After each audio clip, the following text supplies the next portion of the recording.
taking it back to the shop. It's not too far from Josh's shop, where we just left the dyno to see what this thing makes on the Mustang dyno, and we just so happened to lose a motor in this car.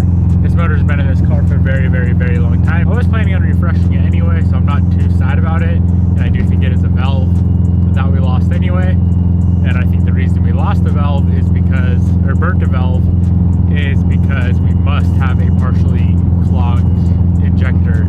Today, I do plan on pulling the motor out of this thing and popping off the head to see exactly what's going on. Get a rough idea of what all parts we need to order for this motor to get this thing back on the road. This thing does not run good whatsoever. Check engine light just came on, and it's probably for a cylinder 2 misfire.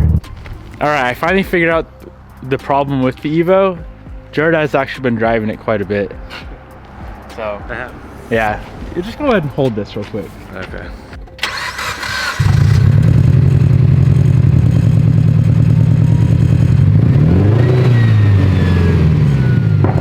No.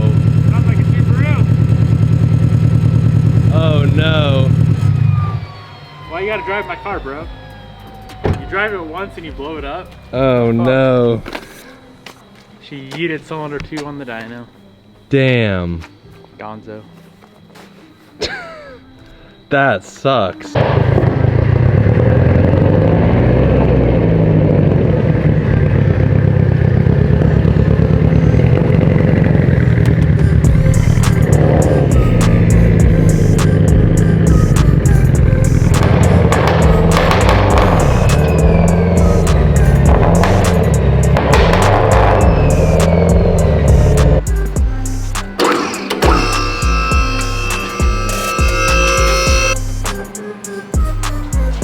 Before I just jump to any conclusions, I am gonna do some light diagnosing. So let's go ahead and pull the coil cover off, pull the plugs and coils out, and I'm gonna do a compression test on the engine. I'm 99% sure cylinder 2 is dead, but I guess we'll see. Also, I should scan the check engine light.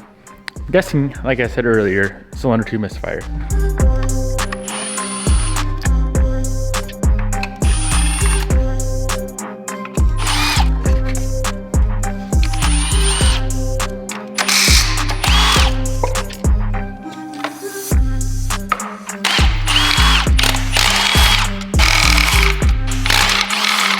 I'm gonna do a compression test on the entire engine, so all 4 cylinders, just to see the general health with our trusty Harbor Freight gauge. That reads low, usually around 90 to 100 PSI. Hit her.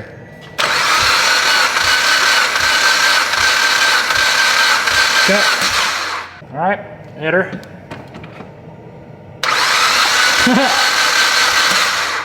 Can't you hear that there's no compression? Yeah. Cylinder 2's dead. Yeah, I think it just burnt the valve when it burnt that spark plug.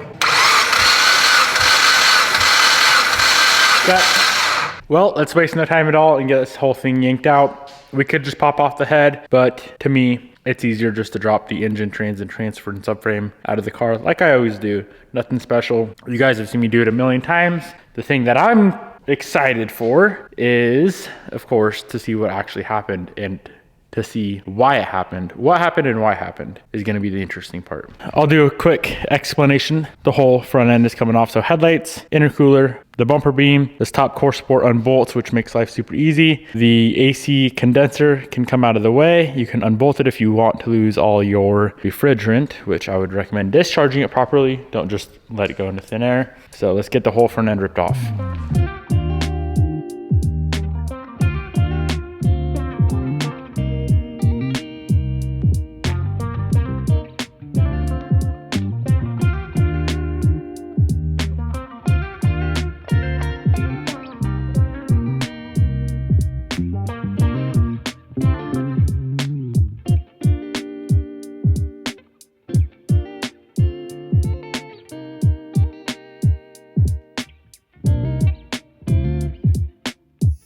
So as the radiator drains all the coolant, I'm gonna go ahead and start pulling off some stuff up top, intake, BOV, the rest of the intercooler piping, catch can, disconnecting wiring and fuel lines and all that good stuff. The main harness is much easier to get to when the radiator's out because it is ran underneath the intake manifold. So we're gonna have to wait for the rad to come out for that.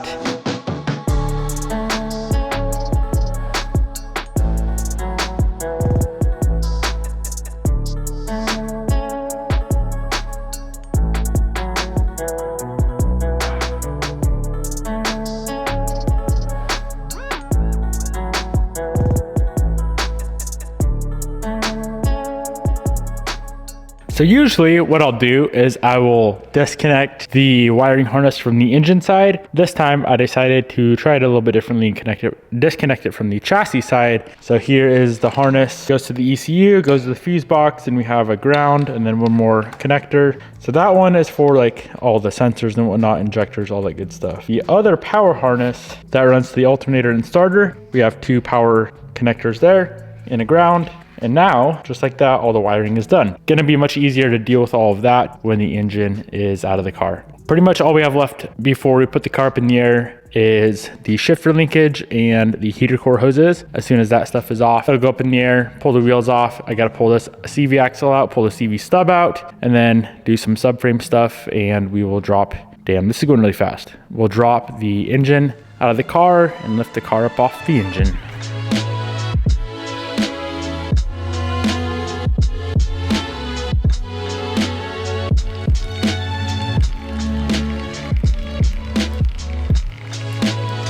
Got the oil cooler draining, got the engine oil draining. Engine oil looks nice. I don't see any weird stuff going on there. A little bit black.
So everything with the car is disconnected to pull the entire drivetrain with the subframe out. All we have left is the subframe bolts themselves and the 2 motor mounts, and the whole power plant will be chilling on the ground.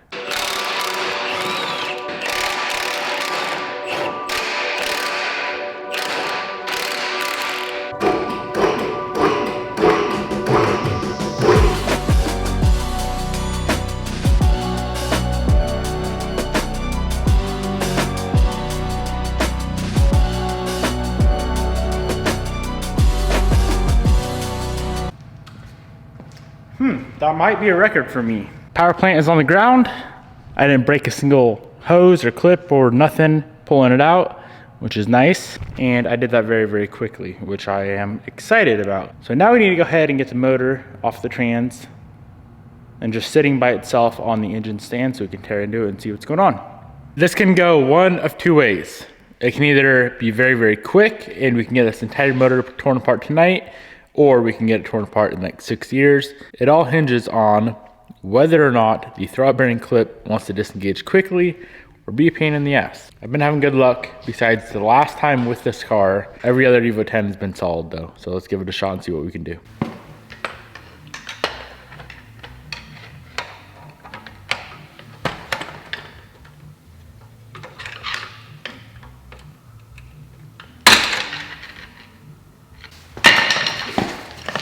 That right there literally could cost us hours and hours and hours. It has before, but that was like 18 seconds and we're done.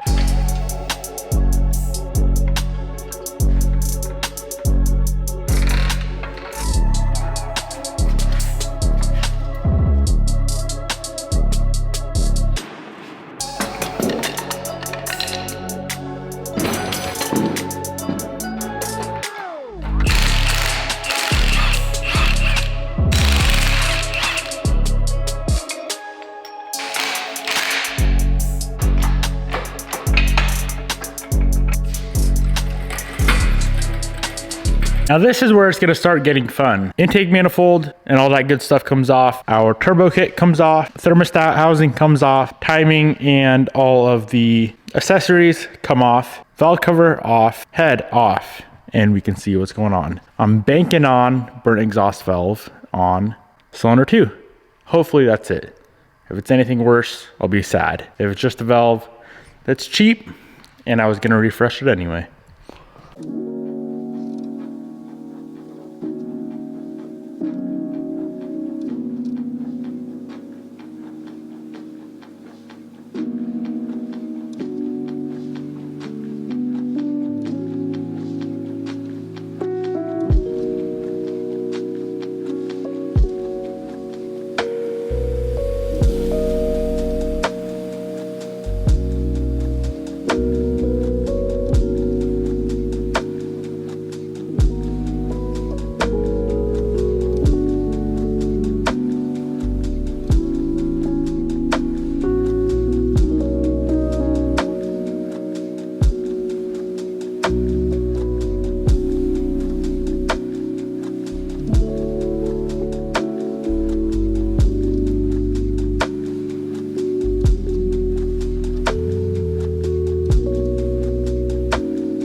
So we are about to pull the head off. We got Jared over here as well. I'm a little bit nervous. I hope it's just a valve because obviously the internals of this build are a little bit expensive. So wait, where is this one or is Yeah, this this will one? be one, So so- we're looking for 2. Number 2. I'm just gonna look at the piston. If the piston's titties, I'm happy.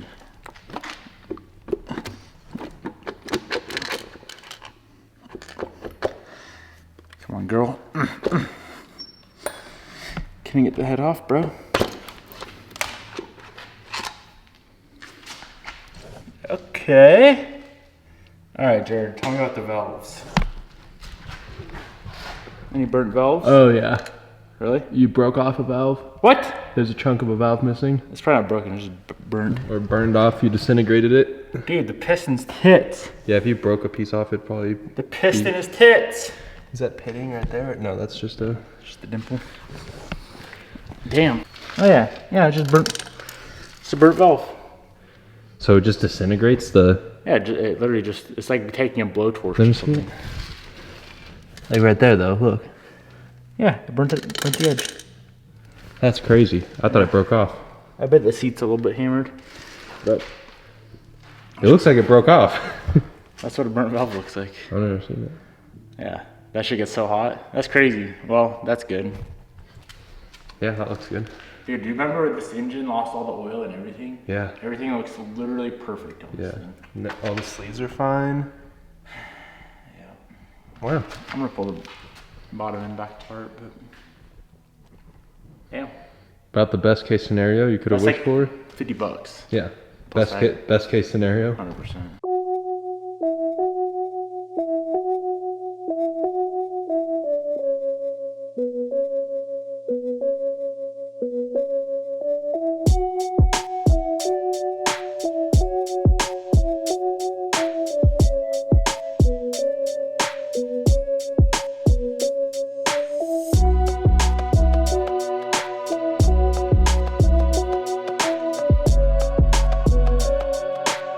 Well guys, like we already discussed, probably the best possible outcome for this engine.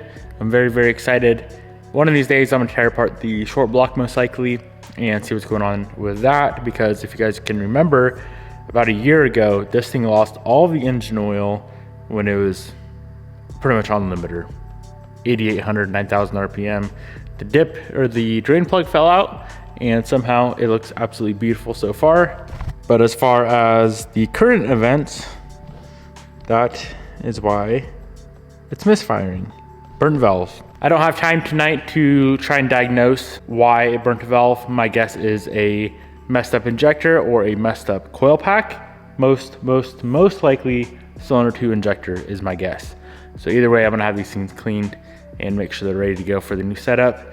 But yeah, that is gonna be a wrap for today. I hope you guys enjoyed today's shenanigans. I'm very excited. I'm gonna do something a little bit different with this car for the time being. So I'd highly suggest tuning into tomorrow's video to see exactly what we got going on, because it's gonna be very interesting. And I hope you guys like it and enjoy it. It's probably gonna be a waste of time and money, but it's gonna make for some crazy times with the 4B11. Peace out, my friends. I'll see you guys in the next episode.